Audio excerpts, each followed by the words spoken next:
ஆத்ம வணக்கம். ஆத்மபிதா சுவாமி சிவானந்த பரமஹம்சர் அவர்கள் அருளிய அநேக யோகங்கள் இல்லை. உலகம் முழுவதும் நிற்கிறது நான் என்றுள்ள ஒரே முடிப்பின் மேலாகும்.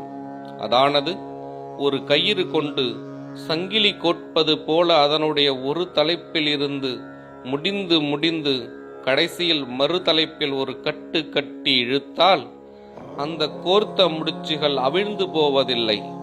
எனில் கடைசியாக கட்டியுள்ள அந்த ஒரே கட்டை அவிழ்த்து இழுத்தால் எல்லா முடிச்சுகளும் அவிழ்ந்து முன்போலவே ஒரே கயிறாகி தீருகிறது.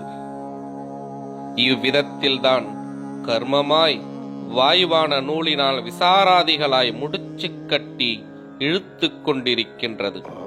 அப்படி இழுத்து கொண்டிருக்கின்ற போது நன்றாய் முறுக்கேறுவதல்லாமல் அவிழ்ந்து போவதில்லை.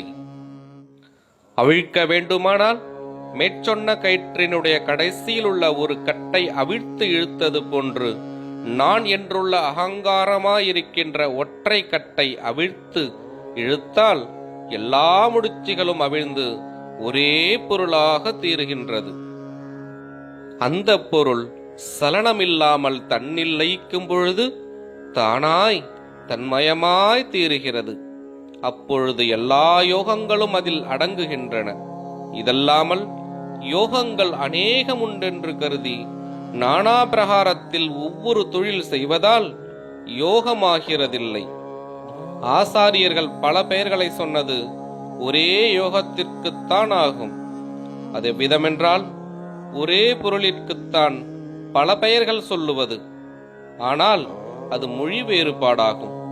இப்படியே தான் யோகத்திற்கு ஒவ்வொரு காரணங்களால் ஆசாரியர்கள் ஒவ்வொருவரும் யுக்திக்கு அனுசரித்து ஒவ்வொரு பெயர் சொல்லியதாகும்.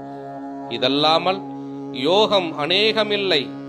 அதனால் வெளியினுள்ளில் பரவி சலித்து பிரமித்து கொண்டிருக்கிற தன்னுடைய சக்தி எப்பொழுது வெளியினுள்ளில் சலிக்காமல் தன்னில் தானே லயிக்கின்றதோ அப்பொழுது யோகமாயிற்று. இவ்விதமாகும் யோகத்தினுடைய நிலைமை. ஆத்ம வணக்கம்.